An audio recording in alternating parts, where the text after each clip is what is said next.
বিসমিল্লাহির রহমানির রহিম। আসসালামু আলাইকুম। আজকে থাকছে জাতীয় বিষয়াবলী থেকে কিছু গুরুত্বপূর্ণ প্রশ্ন, বাংলাদেশ বিষয়াবলীর প্রশ্ন থাকছে আজকে। আপনারা প্রশ্নগুলো মন দিয়ে দেখতে থাকুন। এখানে প্রায় 24টার মতো প্রশ্ন আজকে আমরা সলভ করব। বিদেশে কোন মিশনে বাংলাদেশের জাতীয় পতাকা প্রথম উত্তোলন করা হয়? বিদেশের কলকাতা মিশনে বাংলাদেশের জাতীয় পতাকা প্রথম উত্তোলন করা হয়। কোথায় বাংলাদেশের পতাকা প্রথম উত্তোলন করা হয়? ঢাকা বিশ্ববিদ্যালয়ে বাংলাদেশের পতাকা প্রথম উত্তোলন করা হয়।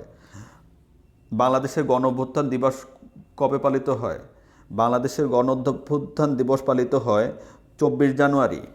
বাংলাদেশের জাতীয় পতাকা সর্বপ্রথম উত্তোলন করা হয় কবে? 2রা মার্চ 1971 সালে বাংলাদেশের জাতীয় পতাকা প্রথম উত্তোলন করা হয়।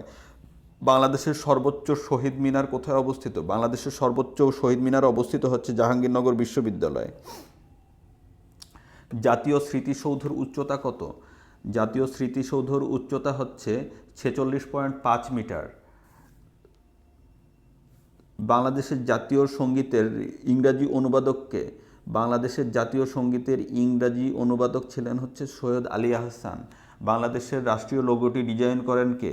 বাংলাদেশের রাষ্ট্রীয় লোগোটি ডিজাইন করেন এ.এন. সাহা। বাংলাদেশের জাতীয় দিবস হচ্ছে 26শে মার্চ।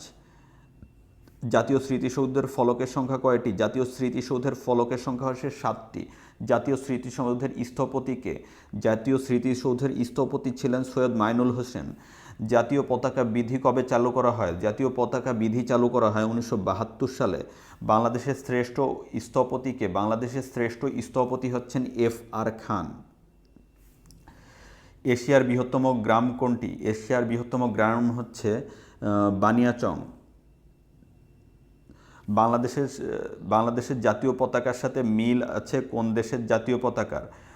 বাংলাদেশের জাতীয় পতাকার সাথে মিল আছে হচ্ছে পালাউ এবং জাপানের জাতীয় পতাকার। ধন্যবাদ ভিউয়ার্স, আজকের ভিডিওটি এ পর্যন্তই।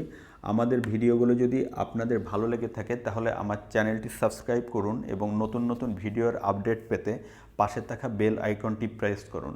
সবাই ভালো থাকবেন, সুস্থ থাকবেন, সুন্দর থাকবেন। পড়াশোনার সাথেই থাকুন, নিজের জীবনটাকে গড়ে তোলার চেষ্টা করুন। ধন্যবাদ। আসসালামু আলাইকুম।